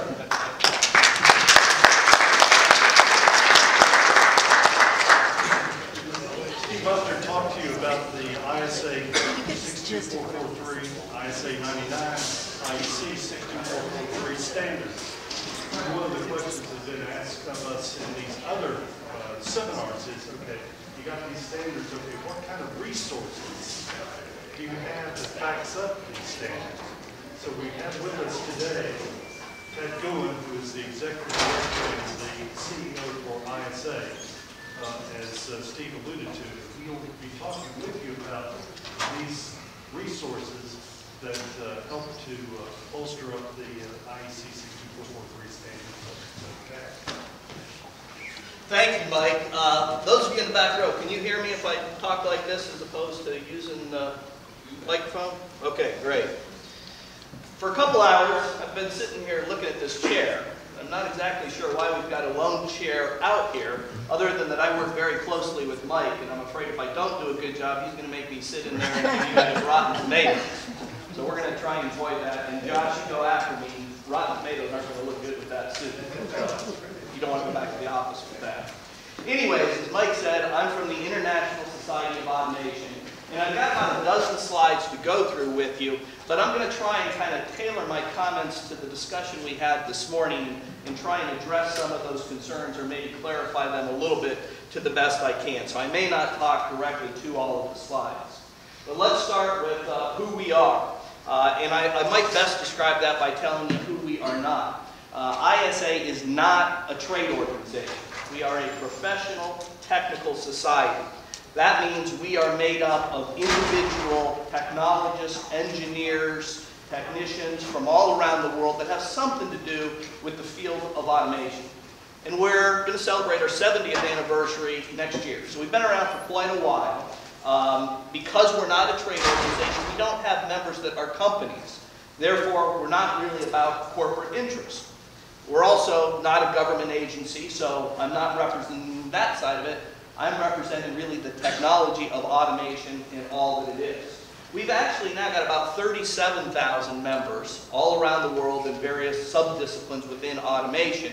But the community is really much bigger than that. There's about another 300,000, so tenfold that number, of customers that we work with, other experts in the area that contribute to all that we do. So what I'm going to do in the next few slides is kind of give you an overview of those products and services as they specifically relate to what we've been talking about, cybersecurity and that particular standard. I'd also like to make a differentiation between kind of our specialty in this area and what may be the traditional perspective. When we talk about cybersecurity, we often think of that as an IT problem, or only an IT problem. And when we talk about the Target example, that's came up a couple of times. Well, at the root of that, there was a control system. That really, I think, is more of your traditional, conventional kind of IT view on cybersecurity. And what I mean by that is generally the experts in this area will tell you that there are three things that matter. That is the confidentiality of information, the integrity of it, and then the availability or accessibility of the asset that is at the end of it. And if you are on the IT side of that, you say, think credit cards, think Target, confidentiality. I got to make sure I protect that information. I'm concerned about fraud, and that's where the emphasis is. And that's fine, and that's appropriate, but that's not really what we represent. We're on the control system side of that, which means we switch the priority of those items, and it is the availability and accessibility of the asset behind it all that we're concerned about. And again, if you think about Target, and if someone takes control of the little credit card processing thing, not a big deal to them. They're more concerned about fraud and confidentiality.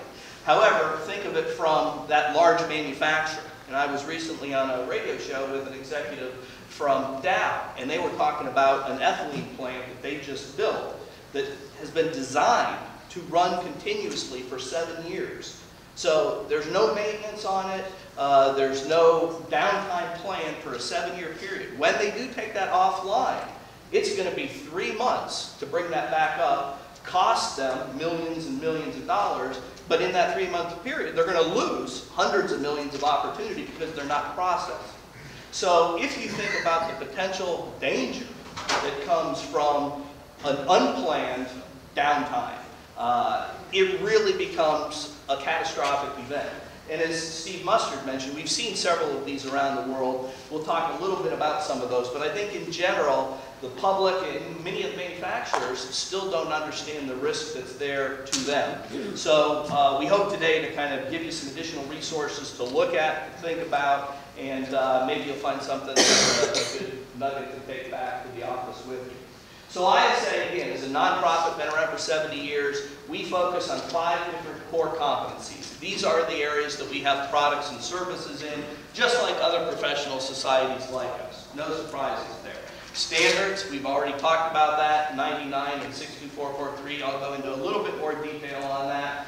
We are also involved heavily in the workforce of today as well as the future, and planning for that. We do that through a variety of different mechanisms, from the certification to the education to training. And then, of course, we have a lot of resource materials in the form of textbooks, recommended guides and practices, other tutorials, and we'll go through some of those as well. And then, of course, like most professional groups, we do conferences and exhibits. All different technical areas all over the world, all different times. So, Steve Mustard put up that graphic of the family of standards that is now known as IEC 62443. Big long, name there. That really comes from the naming convention in the international community. What I want you to understand is ISA is one of several hundred groups out there that develop standards, again, in all areas applicable to industry. We work with ANSI, the American National Standards Institute. So all of our standards start as ISA standards. Then if they have broad appeal, they're generally raised to that higher level, adopted as an American national standard. And then if there's appeal outside of the US, they move into that international community. That's essentially what has been done here, is that cybersecurity for industrial control system standards has been elevated up to the international community. It is now recognized there. And although we talk about that number, it really is a complete family of standards, slightly more than a dozen at the moment. And the naming convention for them, after the big long, 62443, you see numbers like 1-1 or 2-1 or 3-3. An important point, if you think back to that graphic that Steve presented, you had some light blue and some lime green and some orange. The real distinction there is all of those level 1 standards are about people. So this is made for, dependent upon the maturity in your company for the understanding for cybersecurity risk, you can identify where you can go to get more help. Is it a people problem? You look at the 1 series. Is it a process problem? That would be the 2 series. And then we get into the technology side of it. And as Steve pointed out, we divide that into a level 3 series and a level 4 series. The difference really there is that the level 3 series is at a system level, and you get to the 4 series, which is down deeper at a component level.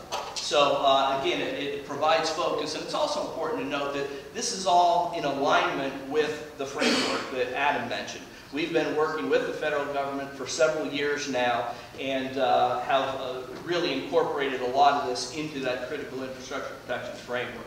So it should align and dovetail nicely. There are other SDOs, standard development organizations, that have standards in there as well that Adam pointed out.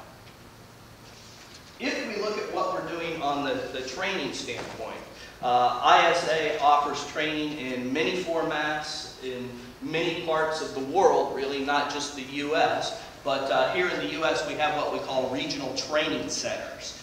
And we have these East Coast, West Coast, Midwest, North, South, all over. And then we also do training at our headquarters, which is just down the road in Research Triangle Park. We also have a program that we call In-Plant, where if a particular facility has a specific need, we will work with them to tap into the hundreds of instructors we've got to bring them in to teach a 1-day or a 3-day or a 5-day or something like that for their engineers or technicians. So it is highly customized. And one of the differences between what we do and what you might find out of the academic community really is those instructors that we use that all come out of industry. So if you are in the water and wastewater industry, we can probably find one of our instructors that's where their industrial experience came from. Or perhaps the manufacturing sector, chemical processing, power generation, whatever it might be. Again, Steve Mustard kind of went into all of those different industries, and we represent about 20 or so. And that's where our members come from. So another way to think about this is automation and cybersecurity is kind of a horizontal field that spans all different industry sectors. But yet when you do that training, when you go through it, when you talk about the terminology or the application, the principles, you want those probably to be sector specific. So we're uniquely situated because of the vast network that we've got to bring in professionals from that industry that relates to you or your constituent base so that the conversation is that much more real and applicable to you. Next, let's talk about online learning. This is an area where we've invested heavily in recent years. We know that the education model out there is changing, and we're trying to change with that. So here are a couple examples of some of the different classes that we offer online in the cyber area. At the bottom of this, you see a little isa.org /training / I guess. You can go there to get a lot more information on any of these classes. I would also say that as a member organization, we do have these professional paying members. But a couple of years ago, for the reasons that were mentioned before, we created a new class called Community Members. And community members are completely free. So I would encourage all of you to go to that isa.org, and you'll see a big orange join button, and you can join for free as a community member. When you do that, you can pick the areas of interest, such as cybersecurity for control systems. And then what we do is we have electronic newsletters in these different topical areas, once a month or so, that you would get that would talk about some of the latest trends, some of the resource materials that are out there. And so it's an easy way at no cost for you to kind of stay in touch and monitor, what's going on. And there are certainly other groups that do that as well, but I wanted to throw that out as a resource to you. Certificate programming. This is brand new. I won't go into it, but there's a fundamental difference, obviously, between degree programs, whether they be at a 2-year or 4-year level, certification programs, certificate programs, and then there's a whole other area of licensure. ISA as a professional society is involved in all of those areas, and we're always trying to look for new value that we can provide to the marketplace. Relative to cybersecurity of industrial control systems and the strong interest we've seen around the world from that, because we already had a lot of content, we have recently taken that and turned it into a certificate program. So there will be individuals moving forward in 2014 and beyond that will be able to have an ISA designation showing that they received a certificate in cybersecurity. And I suspect, as we've done with safety and some other areas, control systems, there will ultimately in time be various levels of this. So you could be a certified level 1, level 2, level 3, so forth. Now, again, that's the certificate program level. Another exciting area that we're working on, and Michael this morning mentioned this, is certification, mission critical operations. We are working with our friends at Cleveland Community College under a grant from the United States Department of Labor to develop that curricula for a mission critical operations degree program. That's the part that's going to be done through the community college system and also with support from the university system in North Carolina. But then there will be a complementary certification that goes with that. And this is going to be that certified mission critical professional. Not out yet. It's probably going to take us another 1.5 years or so before you will see that in the marketplace. But the whole idea here is that we know there's a real challenge relative to the workforce of the future. We know we can play a very important part in that. And so we've begun that process. We've partnered with several others. We've got support from the federal government. And this is a pilot program that, if it succeeds as well as we think it will, that will be rolled out to community colleges really around the entire country. And mission critical operations is not an industry in itself. Again, the people, the students that would go through this, we believe will have portability to jobs in just about every industry you can imagine, just about every part of the U.S. Mitch Seepaw from Cleveland Community College is here. I think he'll be around shortly afterwards. Mitch, would you just raise your hand so anybody that would like to talk about the details of that, Mitch would be glad to talk with you. Reference publications, we do a lot of that. Here are just examples. We take the world's foremost experts in a given topical area. We work with them to publish on a regular basis textbooks. Many of these are used in academic institutions throughout the world, as well as just reference material in industry. So keep that in mind. And again, if you go to the same kind of format, isa.org/books, you can find out about any topical area you'd like, the newest authors, and the newest books that are coming out. Then, because we do have a wealth of knowledge, 70 years of content, of course not all of that is in cybersecurity, but we have more than a decade coming from that volunteer committee that Steve Mustard mentioned. They've been working since 2004 to develop that family of standards, and you can imagine the wealth of knowledge that has gone into that. And as much as has gone into that, it's an evolving field, right? Things are changing very quickly, very rapidly. And so what we've tried to do is to consolidate and provide these little primer packages that we can make available that have maybe some articles that were done, the latest developments on the standard, perhaps chapters out of the book, and so forth. So we have done a few of those. We anticipate doing more in the future, and we're calling those tech packs. So again, it's another relatively quick and easy way to get up to speed and find out kind of the latest trends that are out there. One of the comments that came up earlier was the cost of all of this, and you know, compliance, regulation, and what you have to do. And certainly there is an expense with all of this, no doubt. Steve Mustard and I were talking earlier, and one of the things that really concerns us is that as much hype has been out there and as much discussion, it still feels as though many companies, many manufacturers don't think that they are at risk.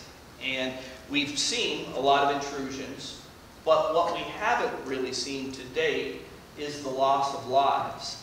And our concern is that that is a probable outcome, and we'd like to get everyone's attention before lives are lost. You know, I mentioned that ethylene plant in Dow. You know, it is certainly a very real threat that somebody takes control of an operation like that and either maliciously, you know, dumps hazardous material or something along those lines, or perhaps, you know, a lot of these plants are using sensors to measure temperature, flow, level. These things could be tricked so that it would appear that a tank was low pressure when it's really high and about to burst or something like that. And so that's why this is all a real concern, is because there is so much critical infrastructure protection out there. And although I think the U.S. government and industry has done a marvelous job, we hope we're not just buying time. We need to stay vigilant and make sure that we mitigate that risk to the extent we can. Another example that I'm not sure how many of you are aware of, and it's been about 2 years now, but there's a company out there that refers to themselves as a small family-oriented business, but they happen to be the biggest oil producer in the world. And that company is called Saudi Aramco. They are owned by the government of the Kingdom of Saudi Arabia, hence a family-owned company. But 2 years ago, they had an attack that overnight, 30,000 computers were wiped clean, and an image of a burning U.S. flag was left on all of them. And you can imagine what that did to their operations and the amount of money that cost them. But what's perhaps most telling about that is the attackers were simply trying to disrupt.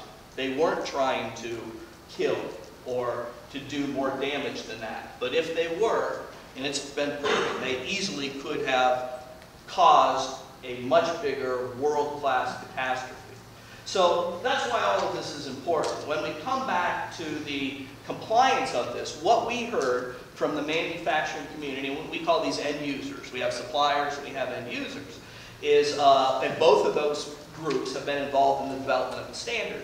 They have said, you know, this is great, we know about IEC 62443, however, when it comes down to implementing that in our plan, where we have a problem is we've got a supplier that comes in and they're one of our, you know, trusted suppliers, but they say, oh yeah, this is all consistent with 62443 and this is just what you need to mitigate your risk. They don't know that for sure. And what they can't afford to do in most cases is to develop a whole team of internal experts that would validate everything that that supplier is telling them to make sure that what they are buying, whether it be a piece of hardware, software, or a process, is fully compliant with the intent of the standard. So they came back to ISA a few years ago as the kind of unbiased nonprofit in this area and said, we would like you to develop a compliance program for this. So we did. It's a separate company. It's called the Automation Standards Compliance Institute, or ASCII. And within that, we have, you know, various standards that we do. The specific one in cybersecurity is called ISCI, ISA Security Compliance Institute. Down here, you see a little, think of a good housekeeping seal of approval. Suppliers that have a product or a process come to this ISCI organization. They go through a rigorous set of testing called conformity assessment, that at the end of that, if their product or their service passes the grade, they are designated with this symbol that then they put on their product or their process and so forth. So if you are a end user that is procuring, one of these risk mitigation products for cybersecurity, and you see that, you know that in fact there has been rigorous testing and compliance that's been done by the manufacturer to make sure that what they are telling you, selling you, implementing for you is consistent with that overall framework of ITC 62443, which has been, a big part of the framework from the U.S. government. So, and we have our managing director for that group, ISTE, here as well, Andre Rustino. Andre, would you raise your hand? So anybody that would like to talk with Andre about that, he'd be glad to talk with you. And coming down to the end of it, last slide I have here is on technical divisions in the industry events that we do. As I mentioned, automation is really a horizontal that represents 17 different technical disciplines. So we hold what we call division symposias in all of these areas.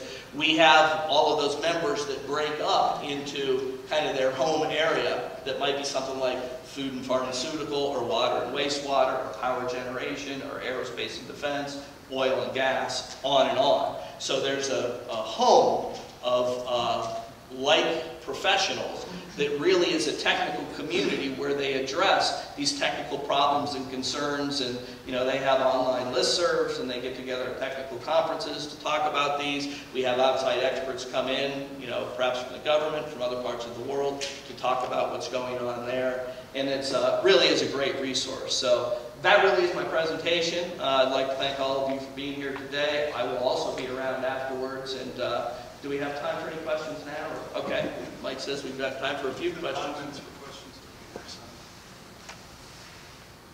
I know I talk fast, so I got a lot out there in a few minutes. All right, well, thank you very much.